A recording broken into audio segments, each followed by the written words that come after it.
Δεν χρειάζεται. Είπαμε και στα 3 πρώτα νούμερα είναι το ράδιο Αρβίλα. Έτσι λοιπόν και στο νούμερο 1 το σημερινό κορυφαίο βίντεο. Μετά το Brokeback Mountain, την ταινία που συγκίνησε κάθε πραγματικά ευαίσθητο αγόρι, έρχεται η νέα ταινία που θα ραγίσει αντρικές καρδιές. Η Metro Goldwyn Mayer παρουσιάζει Brokeback Mountain 2, ο floor manager που με αγάπησε. Μια ταινία εξ ολοκλήρου γυρισμένη στη Θεσσαλονίκη.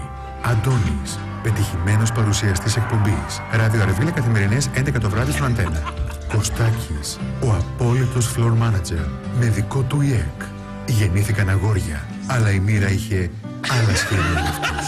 Η συνεργασία τους. Ξέρεις τι γίνεται εδώ πέρα? Έχουμε μετά πολύ χρόνο.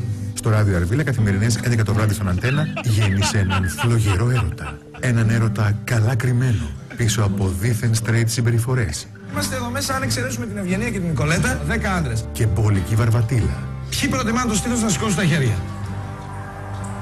Ποιοι προτιμάνε τον ποπό να σηκώσουν τα χέρια? 10 στους 10. Ωραία. Ώσπου εκδηλώθηκαν.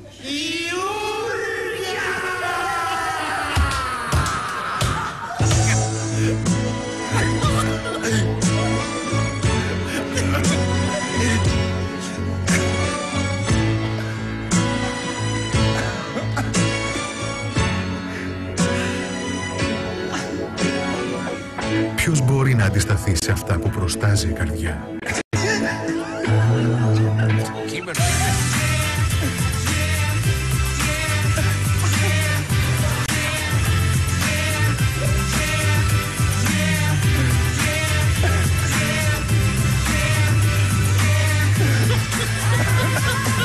Δεν είχε άλλο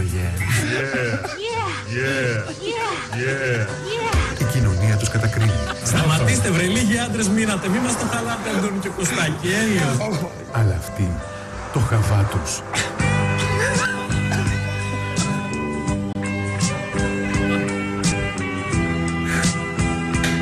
Μανακού.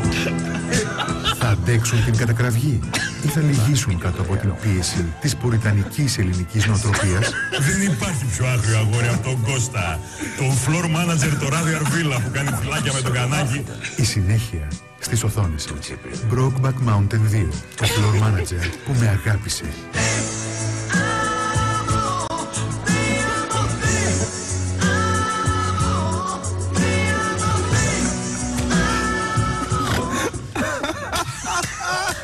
Έβγαινε.